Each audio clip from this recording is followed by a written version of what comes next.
இன்றைக்கு நமக்கும் மற்றவனுக்கும் இருக்கிற வித்தியாசம் என்ன தெரியுமா? நம்ம தரவுகளோட களமாடுவோம். ஆனால் மற்றவங்க போகிற போக்கில் பொய்யை சொல்லிட்டு போயிட்டே இருப்பான். இப்படி தரவுகளோட நம்ம களமாடும் போது சில நேரத்தை அந்த மாதிரி காமெடியனுக்கும் நம்ம பதில் சொல்ல வேண்டிய ஒரு சூழ்நிலைக்கு நம்ம ஆளாகிட்டு இருக்கோம். ஆக இப்படி தங்களுடைய இருப்பை காட்டிக் கொள்வதற்காக இன்றைக்கி அவங்கெல்லாம் இந்த களத்தை பயன்படுத்துகிறாங்க. எந்த அளவுக்கு ஒவ்வொரு விஷயத்தையும் டைவர்ட் பண்ணி போகிறதுல பார்த்தீங்கன்னா அது அவர்களுக்கு நிகர், அது அவர்களாகத்தான் இருக்க முடியும். அந்த அளவுக்கு எதற்கெடுத்தாலும் பொய் பித்தலாட்டம். இன்றைக்கு புதுசாக எதை எடுத்திருக்காங்க அப்படின்னு பார்த்தீங்கன்னா இந்த மொழி திணிப்பு. நம்ம யாருக்குமே அதை பற்றி புரியதில்லை. NEP அப்படின்னு சொல்கிறாங்க. இந்த மொழி தான் பிரச்சனை என்று சொன்னால் மொழி தான் முக்கிய பிரச்சனை. அதன் பின்பு ஒளிந்திருக்கிறது பல விஷயங்கள் இருக்குது நமக்கே தெரியாமல். அவங்க எல்லாம் பார்த்தீங்கன்னா பேஸை நமக்கே தெரியாமல் ஒரு இடத்துல பேஸ் போட்டுகிட்டே வருவாங்க. அது உள்ளுக்கு நம்ம திருப்பி உள்ளே வந்துடுற மாதிரியான காரியத்தை செய்கிறதுல மிகப்பெரிய வல்லவர்கள் அவர்கள். விஸ்வகர்மா அப்படின்னு ஒன்று சொல்லுவாங்க. விஸ்வகர்மா அப்படின்னு சொல்லிட்டு இந்த விஸ்வகர்மான்னு ஒரு திட்டத்தை கொண்டு வந்துட்டு அதுக்கு எப்படி ஆள் பிடிக்கிறது, இதை சொன்னால் தமிழ்நாட்டை சார்ந்திருக்கணும்னா தெளிவாக இருப்பானே, எப்படி நான் அவனை இழுக்கிறது, சரி டைரெக்டாக கூப்பிட வேணாம்.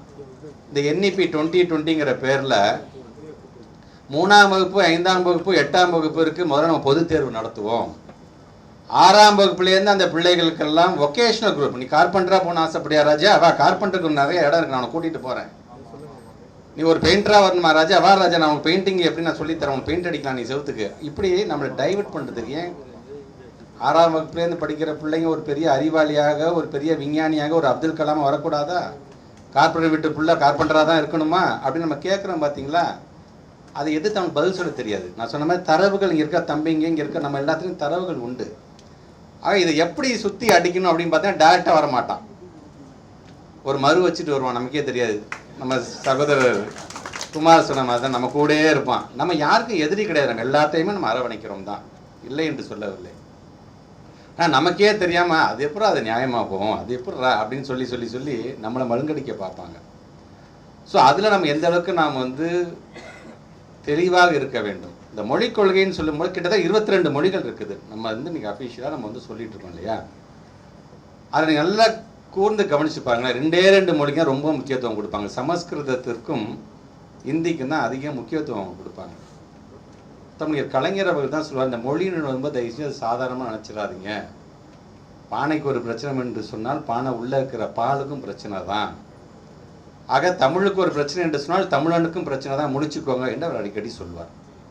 அப்படி இந்த மொழி சார்ந்து அவர்கள் இதை திணிக்க நினைக்கும் பொழுது அந்த சமஸ்கிருதத்துக்கு மட்டும் ஏறத்தாழ பார்த்தீங்கன்னா 1787 கோடி ரூபாய் ஒதுக்குறோம். எதுக்குன்னா அந்த சமஸ்கிருதத்தை வளர்க்க போகிறாங்க, அதை மேம்படுத்த போகிறாங்களாம்.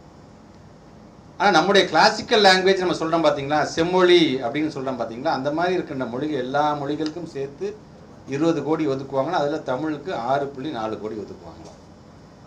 எதுக்காக அதை செய்கிறேன்னு பார்த்தீங்கன்னா சுற்றி வளைச்சி பார்த்தீங்கன்னா அப்படி மொழிக் கொள்கை இதெல்லாம் கொண்டு வந்து அவங்களை எப்படியாச்சும் இந்திக்கும் சமஸ்கிருதத்துக்கும் தள்ளணுங்கிறது அந்த வேலை. கிட்டத்தட்ட தரவுகளே சொல்லுது, ஒட்டுமொத்தமாக இது வரைக்கும் 56 மொழிகளை இந்த இந்தி மொழி விழுங்கி இருக்கிறது. கிட்டத்தட்ட அதெல்லாம் கொஞ்சம் கொஞ்சமாக காலி பண்ணிகிட்டே வந்துட்டா நாளைக்கு இந்த இந்தி மொழியை தேசிய மொழியை அறிவிச்சிடலாம் அப்படிங்கிற ஒரு அஜெண்டாவோட வேலை பார்க்குறாங்க. வேறு ஒன்றுமே இல்லை. பிரச்சனை எவ்வளவோ பிரச்சனை இருக்குது. வெளிநாட்டுக்காரனோட பிரச்சனை இருக்குது, ட்ரேடிங்கில் பிரச்சனை இருக்குது. நம்மளை இன்னைக்கு காரி துப்பிட்டு கிடக்கிறான், அதெல்லாம் அவனுக்கு கண்ணுக்கு தெரிய மாட்டேங்குது.